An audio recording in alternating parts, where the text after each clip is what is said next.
How did you start? Like, tell us from your past to your present. What started you doing what you do?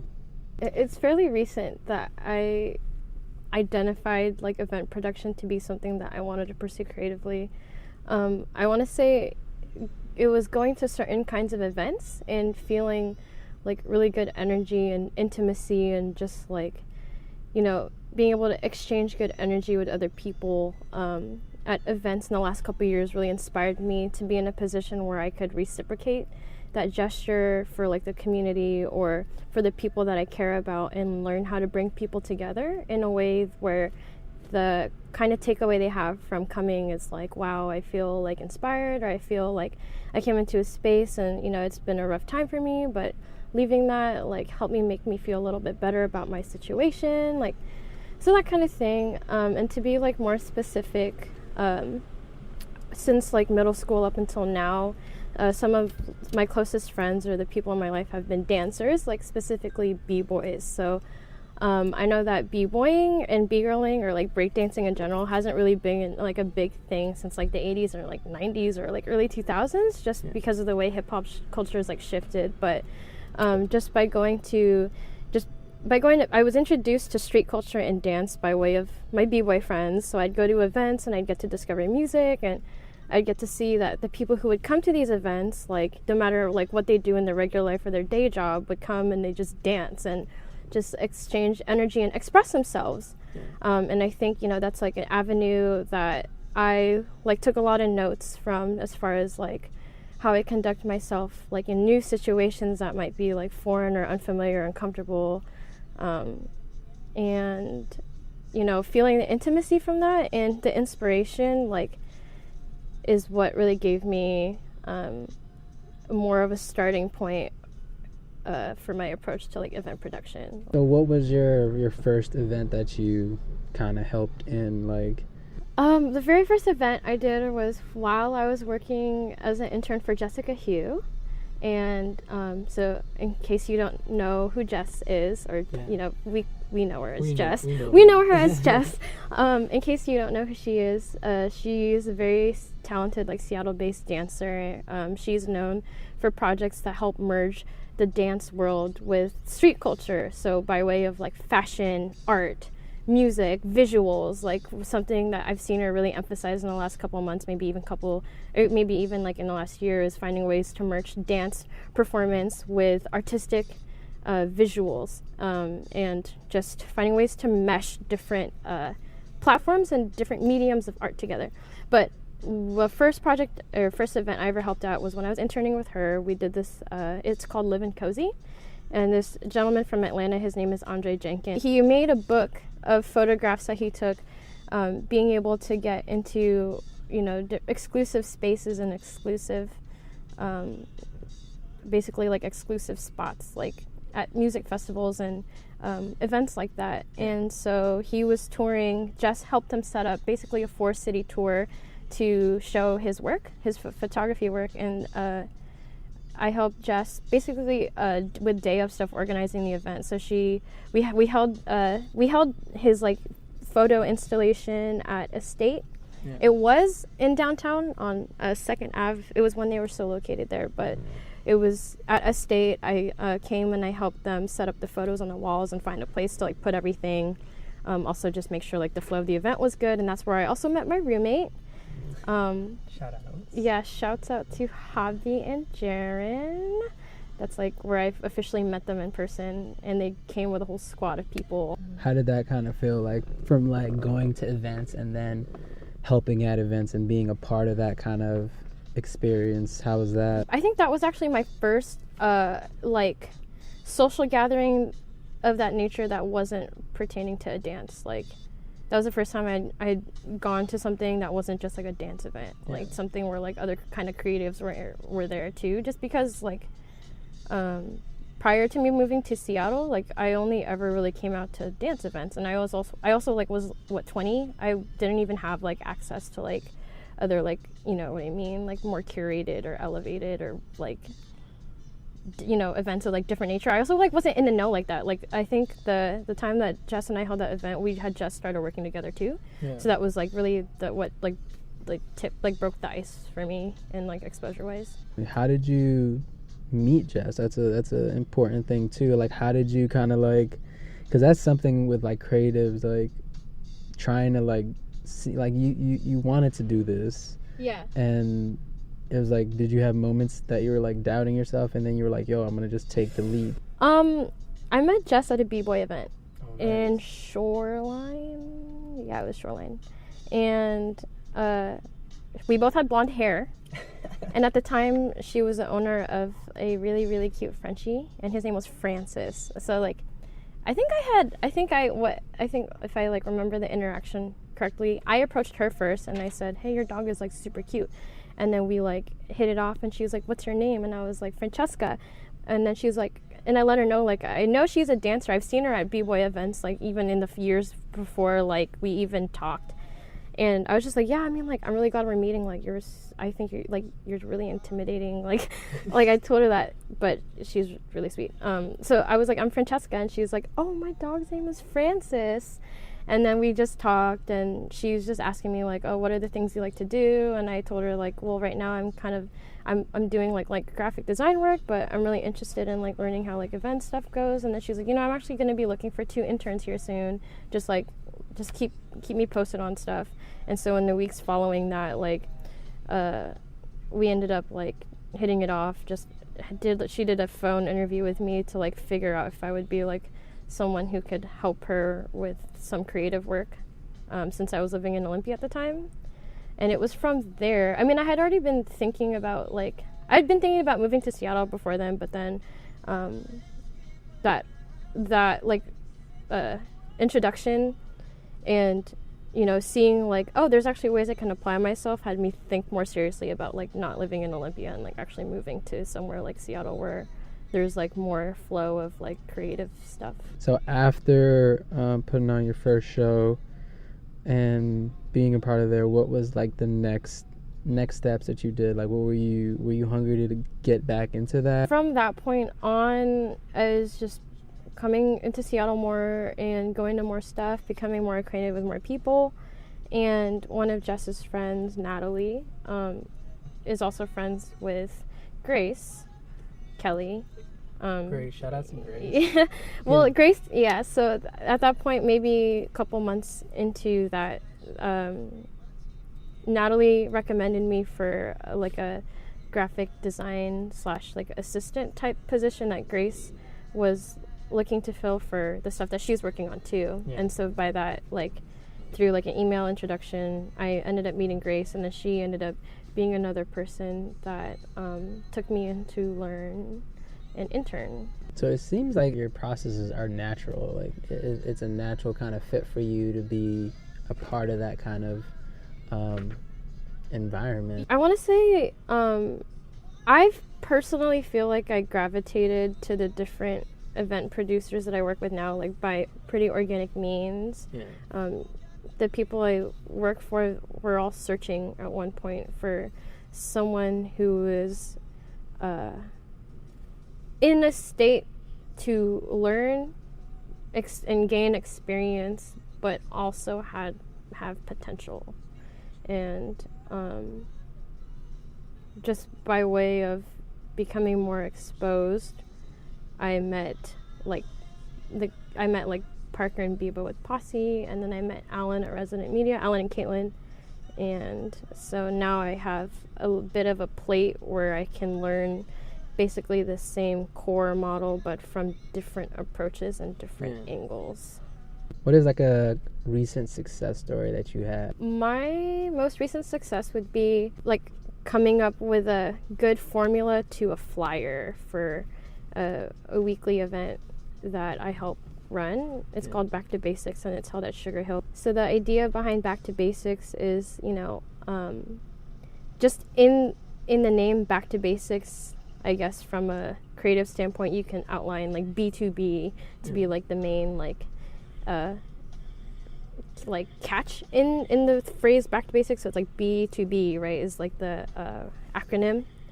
And in that, it's like B2B, you think of like a DJ lineup. Like when DJs are doing B2B, they're like taking turns on the ones and twos, like back to back. Yeah, exactly. So the idea is that we're pairing Seattle DJs together for like the Thursday nights and spinning like, you know, the hip hop everyone loves to get down to. Yeah. And I do the flyers for every week, but when we first started the event series in like April or May, like when we first got the creative together for it, I had a thought in mind as far as like, because Alan had assigned, like, I was basically like the main person, like, to do the flyers and like basically like the creative, like just a creative aspect for this event series. And this is also like my first full, like, this is the first like time I've been in a position like taking the most like responsibility over like an event and whatnot. But I struggled really hard for the first couple of months, like making an appealing flyer, like creatively, like putting something together that was clean but consistent and like cohesive and like reflected like the vibe we were going for the event. And part of that struggle was just a matter of time management, really, and also like being thoughtful. Like I knew that for the flyers, if you ever see them, like they incorporate iconic moments in hip-hop history, whether that's through film, music, lifestyle. Like that's kind of what we're going for, and we wanted to utilize the Instagram like swipe. And so I like was trying to find a way to like utilize that feature but not be redundant with the information, also incorporating the photos and like making it look appealing for a younger audience and an older audience, like a broad, you know, like demographic to like want to come to our parties. And just recently did I find like my groove with those designs. Man, it took me forever to like just get to that point of the answer. But yeah, that struggle was just like finding a good creative spot. So what would you say your process is? I would definitely say that part of any process, like anytime you have a process or you need to map out how to get to an outcome, you're going to need to know and identify like what your objective is. So, you know, in events, you're trying to, let's say like you want to like throw an event. One of the first objectives you hit is like, all right, well, what kind of event? Like, is this going to be an art event? Is it going to be a dance party? Is it going to be like a music thing? Yeah. So once you figure out like what kind of experience you want to create, you figure out, okay, who do we need to bring on to make that happen? Like, what is the energy that we're going for, and who do we need to bring on to like make that happen? And then from there, you know, you kind of trickle in. You kind of start out large, and then you trickle. You then like, I just spaced out. Then you have all your little details you need to fill. So it kind of starts out like, all right, your main objective. What is it? And then how do you get there? Like, who do you bring on or whatever? So that's like in the realm of events. But in general, like approaching any goal. And I'm still getting good at this. Like I am still like, this isn't even like, I have like I have virtually like no room to speak on this, but like writing and journaling and like actually life mapping is something that I like just recently realized the importance of. But I would say like writing shit down is like going to be like your surefire way to identify the process you need to take to obtain anything, whether that be in the realm of like creatively or just like on the day-to-day thing. Like your process should always start out with you planning things out and writing and scheming things, definitely. And that makes me remember, like I remember doing like timed tests in school. Like I like took an AP class, and like one of my AP classes in junior year, like when we were studying for like the SATs, one of my teachers like emphasized, or like AP tests and SATs, things like that, they were like, it's, you know, if you're gonna spend like an hour writing an essay, you should spend at least like the first 20 minutes or so planning, not just like go into it like blindly, like like writing out. You gotta have some kind of like outline for what you're doing. So I would say my process to things, which I'm still mastering, because the last couple of months I haven't really had an identified process, it would be by starting out by identifying your objectives. Like if you don't really know what your objectives are or what your goals are, then it's going to be really hard to like figure out how you're going to go about achieving those. Do you have one moment that you've seen like the process kind of take fold? Yeah, like days that I actually take the time, like something that I want to get better at is like starting out my day, writing down like what I want to see unfold during the day, or like whatever, the week. Before I was really good at it, and then I stopped. I think I just like got overwhelmed by things that like confronting it by way of like writing it down was just like kind of scary and stressful to me. So I like stopped writing things down for a while, and then in that time like I lacked a lot of organization and structure in my day. But recently, like over this past weekend, like I had a pretty like hectic week and weekend with like traveling and also being at events and stuff, but writing things down and outlining like what are the errands I need to accomplish by like what time, and like what are the things I need to do before I leave the house today. Oh, I need to like follow up and like make sure I like schedule my eye doctor appointment in my like this is something I did yesterday. Like I mapped out like basically my whole day, and I got like everything done, which was like the first time that I've had like a really nice productive day in forever. Like I woke up, I got myself up fairly early, and then I like started out my day by bullet journaling, and I was like, yo, today I need to do this and this. Like I got errands to run, I gotta go to the bank, I gotta go to Target, but also I need to make a bunch of phone calls. I have to schedule my eye doctor appointment, like my primary care, and I also have to call my bank to figure out why like my Square Cash isn't working or whatever. I also have to like do this and this, and so writing it down and like figuring out like the process by which I'm going to approach it like helped me accomplish the most of my day and like just maximize my time. And this was just yesterday, so yeah, like that's when you started yesterday. That's when essentially like that is when I like picked it up again. Yeah. Do you think this would be something that is going to go on to the future, that you think this is like, I have to, because my life was so not, it was just like I feel like I was really murky in the time that I took like not writing things down. It was like I felt like my productivity wasn't like spot on at all, and that ended up translating to different challenges that I'm facing and having to reconcile now, and like the creative stuff I'm doing, even at my job actually, like really like time management like really boils down to like how you're going to approach your day in every front. And so, you know, part of time management is like planning, and for me the tool that I can do that by is writing things down, which I really need to get better at. Like you have a journal right now. You're doing it. This is what I mean. Bullet journaling is seriously so clutch. Bullet journaling. Seen it on Pinterest. I've been wanting to. Yeah. Everyone, you know, it's just really like you get a blank book. Yeah. So find something that's like the format that you like. It actually took me a long time to find a journal that I like, just because like it sounds weird, but there's a lot of specifics that like affect your experience in writing, and therefore like the effectivity of it. Like I need to find a notebook that was like compact enough for me that I could carry around, but lined to a point that fit the size of my natural handwriting, something that I could like write a lot of notes on in the style that I write. Like it sounds complicated, but honestly it's like it's something that you just have to find your groove in. Yeah. You know, I wanted to. I use my iPhone, my handy dandy. Yeah, I mean it's something, as long as it's something, because what's out of sight honestly is like out of mind. And that's my issue. That's like one of my things. It's like if something's not, because like my day is so cluttered with like my day job. Like if I don't write something down, or if I don't like, you know, put something on paper, it's like so easy for me to like completely like ignore it, you know. But bullet journaling is a good start. Bullet journaling, and I need to pick up this thing called a passion planner. I don't know if passion planner? Oh man. For me right now.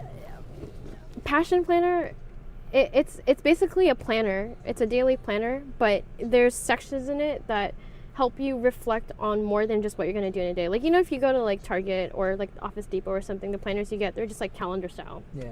But a passion planner, it has like inspirational quotes for you. At the end of every month, there's like a monthly reflection. It prompts you to really think critically about how you're spending your time. Yeah. And, you know, on a daily, in a way that's daily, weekly, monthly, and also yearly. And it helps you really create a guide for how you're going to attack all your goals for, you know, in a year, whether that's like creatively or whatever you're doing, like career-wise or whatever. Like it offers itself as a better tool for you to just like think harder about how you're using your time and how you're approaching your goals. And I've seen it, and I've known what it is for a long time. I didn't realize it would be such a helpful tool, but my friend Caitlin, she has one, and she like showed it to me a couple days ago, and she was like, yeah, I mean, you should really get one. Like, she showed me like the different sections in it and the different kinds of questions it asks you. Like, it helps you, like in the very intro, it even like has you identify like what's something that you want in like, I think it's like a week, and then what's something you want in like 3 months, what's something that you want in a year. And so by way of like writing it down, you're kind of like speaking stuff into existence, you know. But that's my recommendation to like you, Abdi, and anyone who's listening. Hop on that passion planner. So what's one area where you'd like to improve in the future? A big one is accountability. Taking better accountability of my time and my opportunities is like a big one. Also etiquette, events and stuff. Like for me, being like really fresh and like, you know, not being exposed to too much context yet. Like, I'm in a unique position where I just have to be like extra conscientious of like how I'm representing myself, and also like how I'm dealing with the people I interact with at certain things. And all this is, I guess you could say this also translates into like how I'm building my brand and like how I'm building my relationships with people who I'm like hoping to do work for like in the coming months or in the coming years, as I like learn more about this. But yeah, taking like accountability of like everything, of like time and of my relationships is like a big one. Something that I've been like, I've like, the reason why I like want to get better at this is because like in the last couple of weeks, like there's been certain opportunities I've had to like really like really add like flavor, really add like an extra touch to different things that I'm working on. But because I'm not allowing myself time, and also because I'm not thinking about it critically and thinking like, oh, this is really like an opportunity that I could like just really kill, like, or like really do something with, like, because I'm not thinking in that, I haven't been thinking in that scope, it's like, it's almost been like wasting time. Like, you know, it's like, you know, I might as well, if this was like an opportunity I had to like really add an edge to something, it's like, why don't I? And you know, it's like a matter of like building your ladder, like building, not like ladder like a social ladder, but as in ladders and like tools and experience wise, like, you know, just like maximizing everything you do, you know, like giving your all into something because you know that if you do, it'll be like so much more rewarding than just doing like the bare minimum to get it done. And yeah, that's definitely something I'm working on improving now, and something that I'm like working on improving like for the coming like months or anything else I'm like tackling. Is just grasping things as like, hey, like this is an opportunity, or like this is something that like I could really run with if I just like take ownership of it. So we talked about kind of some of the struggles and how you kind of like your processes and stuff like that. What is your fun moments? What do you do for fun? What do you like to kind of do? I know you travel. You're amazing at that. You went to LA. Amazing at traveling. You went to LA. You got a really good story that we talked about prior. No, it's like not even like that. In my spare time, I want to say that I wish I was like more of a homebody, but for what I do, like events and also with my job, like it just doesn't really happen. Like I think I spend maybe one day a week. I actually, no, I don't. Like I'll have like 1 or 2 solid afternoons that I can have at home to do stuff. Otherwise I'm like on the go. But in my spare time, I really like to cook, and I like to search for new music. Like if I'm, you know, like I commute public transportation, like I bus everywhere or whatever. So when I'm just like idle, I'm either like looking for inspiration for like different projects, or I'm looking for new music. I really like looking for music. I really like to cook, and when I do cook, I try to have people over, or I try to make it like a feast for like my roommates and I, because when I was still living with my family, like growing up, like meal times is just like a way to like, it's just like feeding people and hosting. It's just like really fun. Yeah. But I love cooking. It's like a nice little outlet that I have that's like personal to me, you know? Yeah. Is it a sort of like calming effect too? Heck yeah. Yeah. It is. It really is. Like just eating, like just food is already like amazing, but when you're able to make something that you like the way you like it, and also make other people happy with it and make people feel comforted by it. It's like the best feeling. I love cooking. Yeah. What are some hurdles that you faced, and how have you kind of grown from it or like overcome them? Hurdles I faced more like personal challenges, honestly.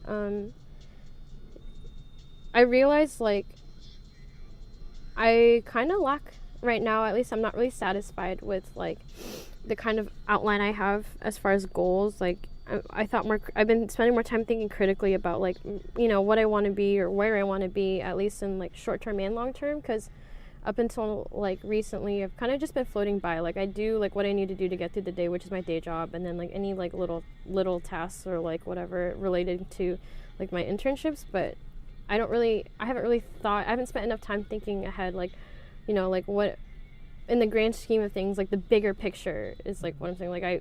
Like my hurdle is just I don't want to say I'm like lost per se, but it's more just like I don't take enough time to like figure out what my time spent now or in the small term is like what that's going to lead to.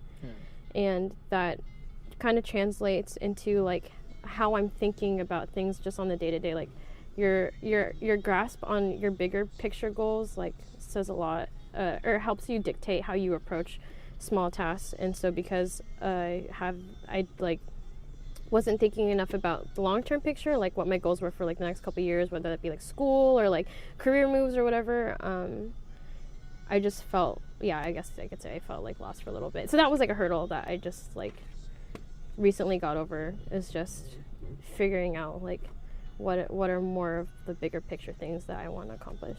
Was it like obvious, or did you like kind of stumble onto figuring that out? It was not obvious. I definitely had to like meditate on it. And so some things that helped me with that was like getting out of town. I went to Vancouver a couple weeks ago. I went to LA this past weekend. Other things that helped me was just like meeting new people. Like some of my friends are like in positions to inspire me, and so spending time with them also kind of helps give me clarity and like prompts me to reevaluate certain things with more intent. How did meditating, traveling and getting away, and your friends kind of like help you? They just help me like shift my perspective a bit, kind of like offering like a new lens that I can like look at the situation I'm in. Like, hey, like this could be a parallel you could have in your reality, like like whether it be like a vibe I felt like when I was out of town, or like the kind of spaces and places that my friends were taking me to. I'm like, it kind of prompts me to think, what do I need to, like I like this energy, and this is where I see like this is what I want to be around more. Like, what do I need to do? What are the steps I need to take to be closer to this and to be able to embody it better? And so getting away and like having new stimulus helps me find new ways to approach things and to think about things, and that in turn helps me change my reality a bit. How important is it to have organic relationships and actually build those friendships? It's really important. For me, I have to maximize my friendships and my relationships. Like, I don't really have dealings with people like on a surface level. Like if we're in regular contact or if we're around each other a lot, it's because like you're in a position to like have a mutual support system with me that's meaningful and long term. Like I really don't like I try to avoid any like relationships or friendships that are like just superficial, and that doesn't just translate to like personal reasons. It's also like, I guess in a way I've learned that the way that you handle your business, like at the end of the day, you can't go wrong with being real, and you can't go wrong with doing the right thing. And so, if you're for a relationship dynamic in a professional sense or like in a business sense, it doesn't fit that, or if it's not harmonious in the sense where you're in agreement with like your objectives or your values, and it's not worth having. And I think by remembering that, especially, you know, with something like event planning where you're constantly crossing paths with new people, and there's certain like forces or certain like groups who like align themselves with you. Sometimes it's for the wrong reasons, and for the sake of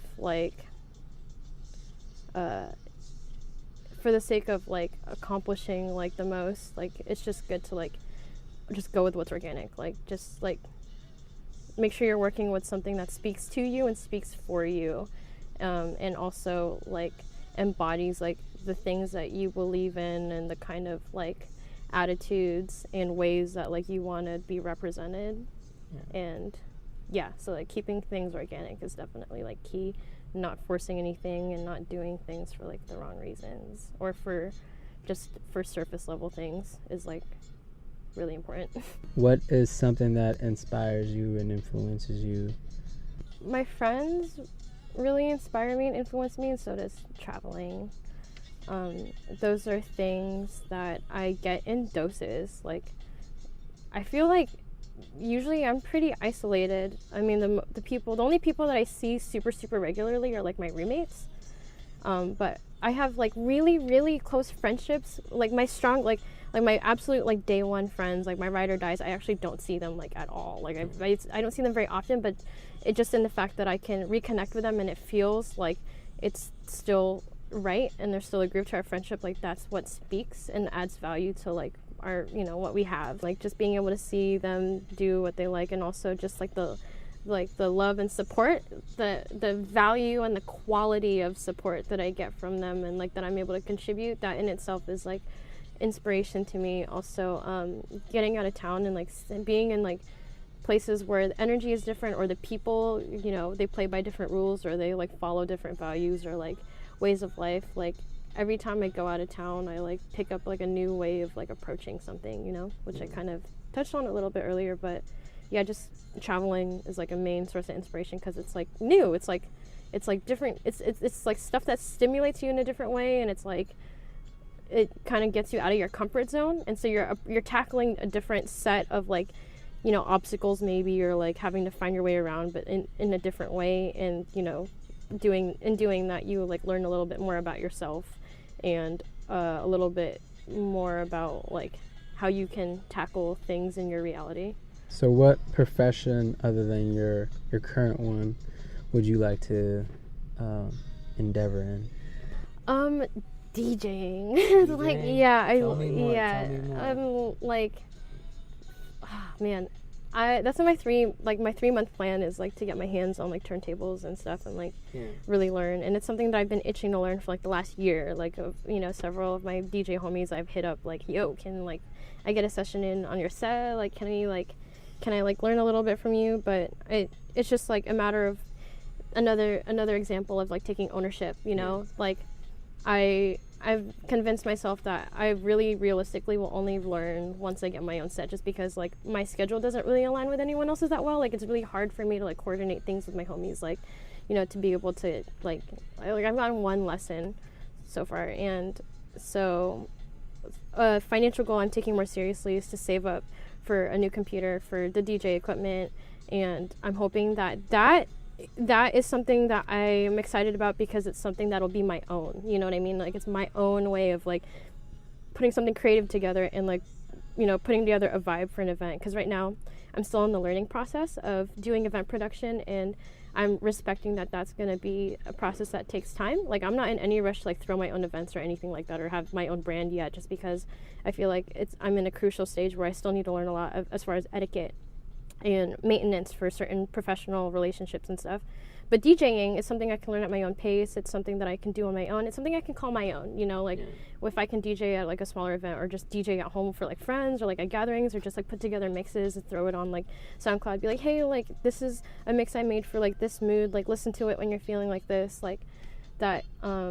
That's something that I would love to grow into as far as like another profession or another skill set. Also, I think about like cooking. Like I think my like absolute like backup plan, if I end up not fulfilling like, you know, my plans to go to design school, or if like my career in event production or whatever like doesn't really go the way I'm planning for it to, or I want it to go to, I think about becoming a chef, like going to culinary arts school, just because I love to throw down in the kitchen, and it just makes it's definitely like it's a backup plan for me that makes sense, because it's like it's something that I could get formal education in, like, but it's also something I'd love to do, and it's like, you know, still a lot of room for creativity. What qualities would you like to be recognized for? I want to be recognized as like a wholesome person, and I say that because I feel like if you don't know me, you know, your impression of me may be strictly based on, like, I don't know, like my appearance or like who I happen to be hanging out with. But I want to make sure that whoever I'm dealing with, like, no matter in what space, like whether that be like an event or just people that I mean, like I always make it a point to like let people know that I'm like well-natured. Like, I think that's like the most important thing, is to be recognizable as someone who's like well-natured and conscious and like wholesome, because it's really easy to be like surface level, like conventionally like attractive, right? Like I feel like that's like, you know, and especially in like today's realm where like, you know, you have the internet to like, you can actually use the internet as a tool to like shape how people perceive you. Like I want to set myself apart as someone who has like strong character and you know, like pays attention to things that other people don't. I want to be recognized as someone who's like a bottom line person, like focused and like straightforward and like dignified, you know, like, and also like multidimensional as far as like skills or accomplishments, like, you know, just finding a groove in knocking out like different what's the word I'm looking for? Basically just accomplishing like multiple things at once, like with everything I do, like making sure it serves a purpose greater than like myself is like another thing like I want people to understand, is like something that I hope I can demonstrate is an ability to have whatever I do translate into a purpose or like a community that is just more than just myself. Like I want to get to a point where like I'm at a position where I can like contribute to something, like to help other people out, you know. What are 4 thoughts that you've had, whether that's past thoughts, present thoughts, future thoughts, that you think others should really be thinking about as well? I want to say one would be, for starters, like representation would probably be one. Being more aware of how your outward exchanges are like either affecting how people see you or how you're basically like how you're impacting something else as well. Just being more conscientious of like how you're carrying yourself. Like I'm trying really hard to master like just being more conscientious of what I do, because for me, like I work really fast. Like that's one of the things. Sometimes I just speed through things, right? I do things without thinking, like thinking deeper into like what the outcome or the consequence of like my actions could be.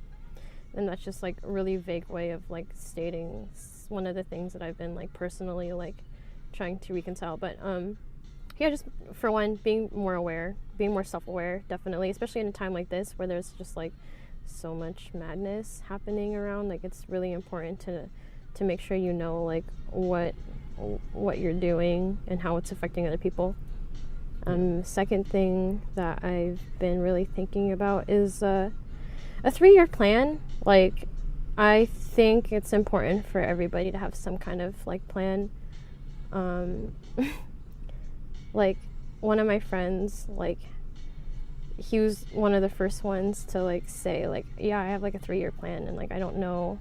I think also my roommate, Javi, she has a plan too, but it's just like not something that I hear enough, you know, people saying that they have like a plan, really like a plan. And so I'm kind of, that's another thing I keep in the back of my head now ever since that. It's just like thinking about where I see myself, like because it's a long window, but it's also not, you know. And it's enough for you to like, it's a good window of time to like for you to figure out like what you're doing now and how that's going to affect later. So I think everyone should kind of figure that out if you haven't already. Even if it's going to be murky, like it's something, like at least identify like, you know, 1 or 2 major moves, like power moves that you want to have accomplished by then. A third thing to keep into consideration. I guess like it's money habits too. Like that's something that I'm becoming like acquainted with and like having to think critically about, especially because I have like things that I want to be able to do, like get myself a DJ set and a new computer all in like next 3 months. Is just like being more conscientious of how like saving a little bit or how like the littlest financial decision, like whether or not to like go out to dinner a night, like how that can really help you like save. Like I'm slowly getting better at saving money and like actually like not being like impulsive young materialistic person, like just being more mindful of the importance of saving. And then the fourth thing to keep into consideration would be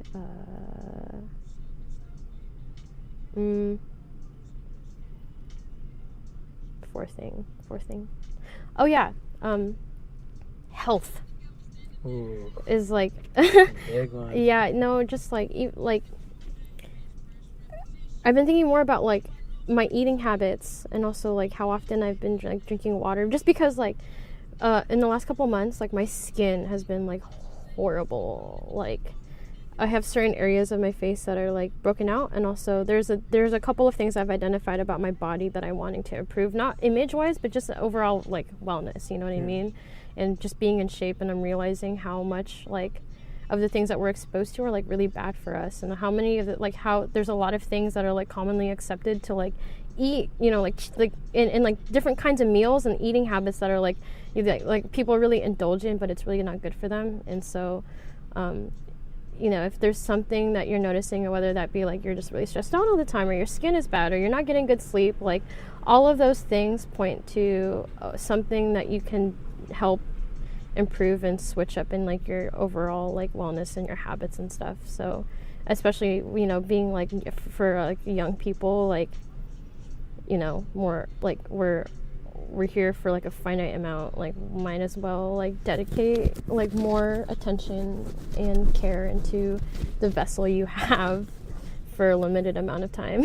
So what's next for you? What are you doing next? What am I doing next? Really just gonna keep chipping away at like the things I'm doing, really. Like that's like a really big answer, but no, what's next for me is I've already identified things that areas of improvement for me, and like in certain realms, and I'm just going to continue what I need to do to get those down. And then once those are locked down, I'll see what's really next, what's really good. I want to ask one last question. Is that okay? Yeah, sure. If for anyone listening right now, what is one wisdom that you would like kind of tell them? Well, my initial answer to that is kind of philosophical, but it's just to remember, like, in any situation, like, it's all love, I guess. And I think that's an important bit that I would like people to keep in mind. Like, in a time like what we're living in now, is just everything is all love, honestly. Like, don't ever forget, like, time is limited and we only understand so much of the world. Like, whatever you're like grappling or having to confront, like, make sure you're boiling it down to like what matters. Definitely. That's deep. I like it. It's really vague. You can interpret that the way you will, but honestly, like, it's all love. It's like, we're not here for a very long time, so whatever you're doing, if it brings you happiness, if it brings you joy, and you're not doing wrong unto anybody else, like, go for it. But yeah, well, thank you so much for being a part of our series. Yeah. I am so glad to have had the opportunity to just talk to you about your career and what you do and what makes you unique. Like, do you have anything that you want to kind of like tell the world? Or I don't have too much to say other than, like, I appreciate this opportunity, and I hope, like, I don't know who is going to be listening to this, but whoever is, like, I hope I offered like some sort of insight to whatever you're dealing with. And I want to give a huge shout out to the people that I'm working with right now. So like, I haven't done any projects per se with Jess in a while, but thank you to Jess and you're killing it right now with the dance stuff. Also, big shout out to Grace, GKPR Co, to Posse, to Resident Media, to Biba and Parker, and to Alan and Caitlin. Slowly over the last couple of months, and me learning how to do event stuff, I'm learning a lot about building myself as a person, and I wish I'm when I think about how thankful I am to be in certain positions I'm in, I can't even assemble my thoughts and my words properly, but I just want them to know that I really, really, really appreciate the different ways that they've helped me develop as a person, and I'm hoping that I have very long-lasting relationships with them, whether or not that be by way of work. Thank you. This is Francheska Songheng. Thank you for having me. Thank you. What's your social media? My Instagram is Hello Francheska, and I have a really weird way of spelling Francheska. Apparently, it's spelled Francheska. Most people would spell it Francesca, but my Instagram is Hello Francheska, and my Twitter is Francognito. Francognito what? Yeah, I just like the word incognito. I kind of like how it implied being a little low key.